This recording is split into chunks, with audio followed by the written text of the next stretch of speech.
मोहतरम जनाब चेयरमैन साहब, आपका बेहद शुक्रिया कि आपने मुझे एक अहम दस्तूरी तरमीमी बिल पर बोलने का मौका फराहम किया।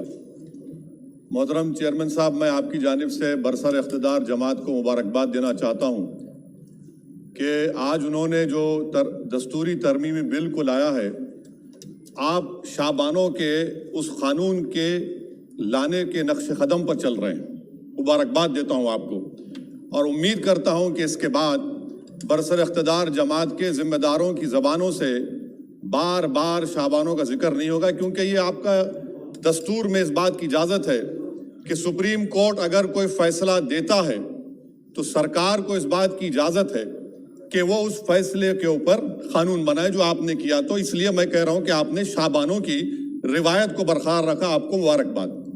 दूसरी बात यह है जनाब चेयरमैन साहब के बड़ी बड़ी बातें हुई कि ओबीसीज के लिए सरकार है।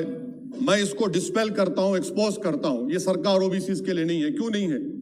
National commission of scheduled caste, national commission of scheduled tribe जो है 338B में उनको जो इख्तियार दिया गया है वो प्लान एंड पार्टिसिपेट करने का। आप ओबीसीज में एनसीबीसी कहने के खाली एडवाइस करना, यहां पर प्लान और पार्टिसिपेट है ही नहीं। तो ये आपका एक्सपोज करता है आपकी हिपोक्रेसी को और आपकी मुनाफिकत को।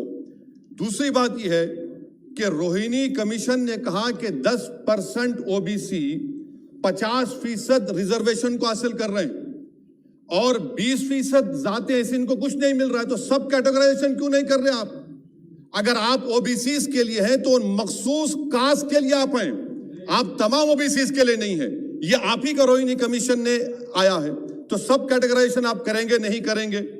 तीसरी बात यह है कि सर ये कैसा बात है कि अगर रियासत तेलंगाना में जो मुसलमानों की बैकवर्ड कास्ट है उनको रिजर्वेशन मिलता है मगर सेंट्रल लिस्ट में उसका जिक्र नहीं होता, तो एक ऐसा कानूनी मैकेनिज्म बनाने की जरूरत है कि अगर किसी स्टेट और रियासत में वो ये तय करती है कि ये हमारे स्टेट की ओबीसी है तो सेंट्रल लिस्ट में उसका रिफ्लेक्ट होना चाहिए। मिसाल के तौर पर बिहार में सुरजापुरी जात का जिक्र नहीं है सेंट्रल लिस्ट में, तो इसका हुकूमत करेगी नहीं करेगी।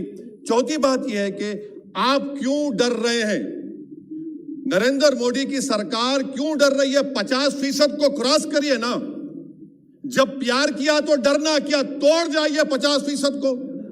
क्यों 50% को डर रहे हैं आप? जो 50% है उनको 27%, जो 20% है उनको 50%। तो आपकी मोहब्बत ओबीसी से नहीं है, आपकी मोहब्बत उनके वोट से है और आपका दिल उन 20% के लिए धड़कता है जिसके लिए आपने 50% तहफ़्फ़ुज़ रिजर्वेशन दी है। यह आपकी हकीकत है। पांचवी बात यह है स्पीकर साहब कि हम हुकूमत से मुतालबा कर रहे हैं कि प्रोएक्टिवली नरेंद्र मोदी की सरकार 50% सीलिंग को तोड़िए, निकलिए। आप क्यों नहीं करना चाहते? करने की जरूरत है, डेटा है, एम्पिरिकल एविडेंस है बैकवर्डनेस का। वो 50%, 27% कैसा दे रही है, गलत है। छठी बात यह है कि सर ये एक सुनहरा मौका है कि आप इस तरह का कानून बनाइए, 50% लिमिट को क्रॉस करिए और ओबीसी समाज से सही मानों में इंसाफ करिए। सर एक और बात, आज ही के दिन 1950 10 अगस्त को प्रेसिडेंशियल ऑर्डर हमने निकाला था, बड़ा तारीखी दिन था जिसमें हमने शेड्यूल्ड कास्ट को रिजर्वेशन दिया। मेरा हुकूमत से मुतालबा है, मैंने कांग्रेस की हुकूमत थी वहां बैठता था मैं, आज यहां बैठकर भी तीसरी मर्तबा कह रहा हूं कि 1950 का प्रेसिडेंशियल ऑर्डर रिलीजन की बुनियाद पर बनाया गया जो राइट टू इक्वालिटी के खिलाफ है, जो राइट टू इक्वालिटी के खिलाफ है। एक सुनहरा मौका आपके पास आया है कि उसको रिलीजन न्यूट्रल करिए। जब शेड्यूल्ड कास्ट में हिंदू, बौद्ध और सिख आ सकते हैं तो दलित मुसलमान, दलित क्रिश्चियन क्यों नहीं आ सकते? सच्चर कमेटी गवर्नमेंट की कमेटी, उसमें जिक्र लिखा है। आप वो नहीं करना चाहते, आप नहीं करेंगे तो देख रहे उत्तर प्रदेश का अंसारी देख रहा है, उत्तर महाराष्ट्र के वो पसमानदा मुसलमान देख रहे हैं कि क्या तमाशा आप लोग करते हैं।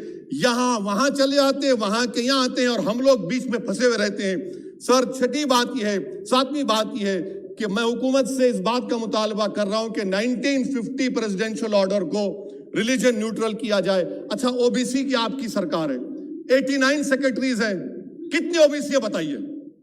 89 सेक्रेटरीज में 5 अगस्त 2009 को एक भी ओबीसी सेक्रेटरी नहीं था, एक शेड्यूल कास्ट और 3 एसटी थे। मुबारक हो आपको, आपकी मोहब्बत ये है, डेटा कह रहा है, मैं नहीं कह रहा हूं, आप मुझे झूठ साबित कर दीजिए।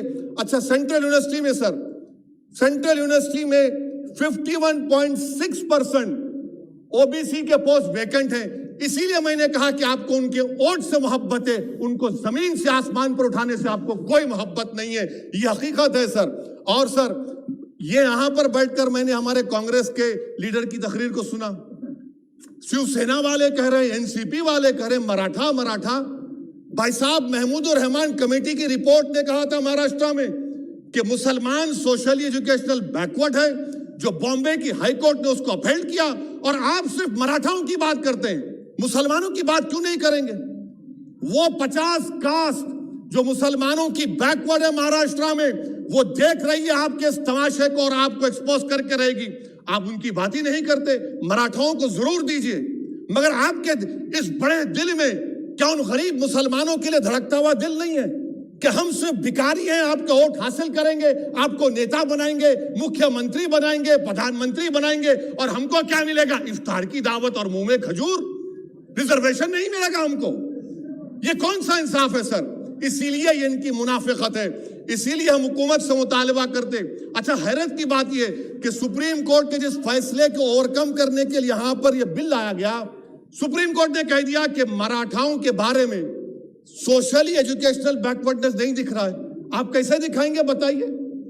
ये महाराष्ट्र के 50 मुसलमान बरादरियां देख रही हैं। इसीलिए हम हुकूमत से कहना चाहते हैं कि, और मोदी सरकार से, कि आप ओबीसीज के अपलिफ्टमेंट के लिए नहीं है, आप मजलूम के साथ नहीं है, आप कमजोर के साथ नहीं है, आप बेरोजगार के साथ नहीं है। हाँ, एक हकीकत है, आप ताकतवर के साथ थे और ताकतवर के साथ रहेंगे। आपको वोट की जरूरत है, ओबीसीज और वो जो मुसलमान बरादरियां नीचे, उनको उठाने की जरूरत नहीं है। स्पीकर साहब, ये बिल यकीनन अच्छा है, मैं इसकी तारीफ करता हूं। और गालिब ने बड़ा खूब कहा था कि ये जो तमाशा मैं देखता हूं कि बजीचे अतफाल है, दुनिया मेरे आगे, होता है सब शब रोज, तमाशा मेरे आगे। शुक्रिया सर।